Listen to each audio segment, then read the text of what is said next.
Alright guys, magandang hapon po sa ating lahat. Ngayon ay kasama natin yung Honda Click natin. Bali, pupunta tayo ngayon guys sa Youngfield. Ewan ko lang kung open sila ngayon. Bali, pupunta tayo kay Kuya June doon sa may Youngfield. Magpapa flat seat tayo dito sa Honda Click natin kasi medyo natataasan ako sa upuan niya. Although, di naman masyado kasi tiptoe lang naman. Di naman totally talaga tiptoe talaga, pero mas maganda kasi na lapat talaga yung paa natin. So yung naiisip ko na paraan is ipapa-flat seat natin para kahit paano medyo bumaba yung upuan natin. Tsaka parang nahaselan ako sa upuan niya kasi medyo patayo yung design niya. So kaya medyo ipapa-flat seat natin. Mura lang naman yung singil doon. Siguro nasa 100 or 150. Kasi dati 100 yun yung sa Mio natin, tsaka sa Raider natin.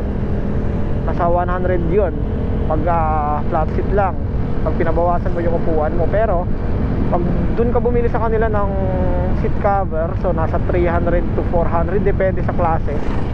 Tapos yung pagpapa flat seat nila is libre na yon. So ngayon since ipapa-flat seat lang natin, so asa ganong presyo lang yung ano natin babayaran. Ewan ko kung bukas sila ngayon, kasi kung hindi, pag open sa tapat niya o sa tapat nila, doon tayo magpapa-flat seat. So sana open kila Kuya June kasi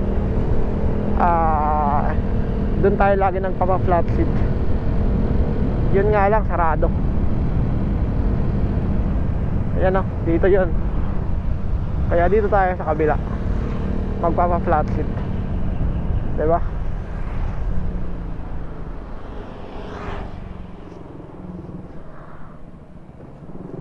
Ayan. Okay.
Alright guys, ayan, tapos na.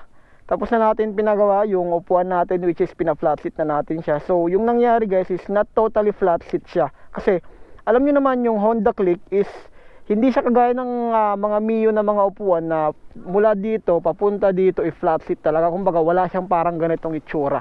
Okay, so siguro yung iniisip nyo na flat seat, mula dito flat seat talaga papunta doon. So hindi natin yun pinaganon kasi magmumukha na siyang pababa. So parang siguro sa mga bandang biglaang preno baka dumalos-dos yung pet natin. So yung pinagawa ko guys, or yung ginawa ni Sir Romel, parang ganun pa rin siya stock, pero parang pinabawasan lang natin siya dito sa may bandang upuan ng driver. Tapos alam nyo, parang dito mapapansin nyo, ayan o, pinabawasan din natin siya dito, 'di ba?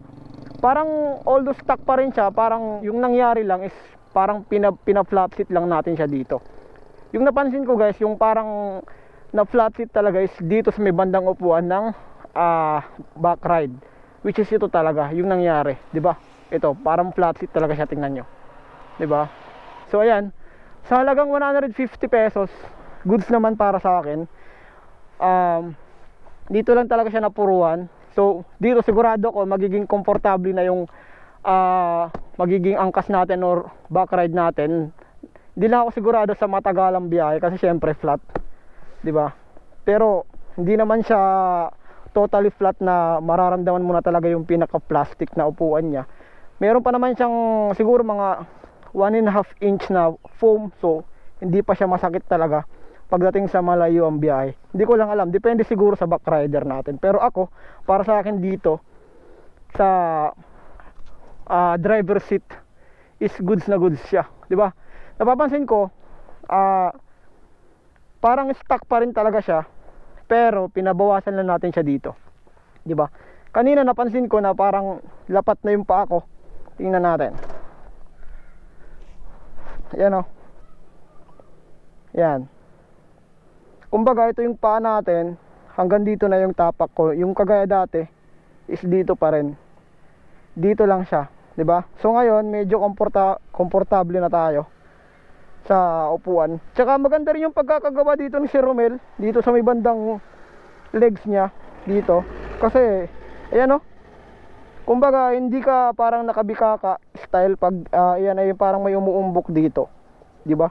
Since pinagawa niya ng ganon, yung paa natin is nakaganon na. Kaya nating ilapat dito nang nakadikit dito sa may bandang footboard natin. Hindi kagaya dati nung stock, nakaganon yung position natin. So magandang klase talaga yung ginawa dito ni Sir Romel. Kaya kahit papaano, hindi na tayo parang nakabikaka style, 'di ba? Sa halagang 150 pesos, goods siya guys para sa akin. So yan guys, yun lang naman po yung video natin ngayon. Pina-flat seat lang natin yung upuan natin. Kasi ngayon lang tayo nagkaroon ng oras para makapaggawa ng video. Dahil nung mga nakaraang araw, busy tayo. Tapos ngayong araw ng linggo, busy tayo kaninang umaga, tsaka umulan pa. So ayun, ngayon lang tayo nagkaroon ng oras. Tapos sinaglit lang natin yung pagpapa-flat seat. Siguro yung sa pagdating sa full review dito sa motor natin, baka next Sunday or pag nagkaroon ng oras next week, pag nagkaroon tayo ng mahabang oras, full review natin to. Abangan nyo lang guys, full review talaga, full review, full specs, tsaka yung test drive na naman kung ano yung experience natin sa loob ng 1 month. Kasi magwa 1 month na siya nung 26 nung December 26. So mahigit isang buwan na to sa atin, 'di ba? So siguro goods na yun para i-full review natin to. At isusunod naman natin yung mga experience natin dito sa motor na to, 'di ba? Hindi lang natin alam kung kailan. Basta ayun, sa ngayon ito lang muna yung video natin ngayon. Pina-flat seat lang natin itong motor natin kasi yun nga, natataasan talaga ako dito sa motor natin. Okay, then guys, maraming salamat po sa inyong panonood. See you in the next vlog. At Friday po sa ating lahat. Peace out.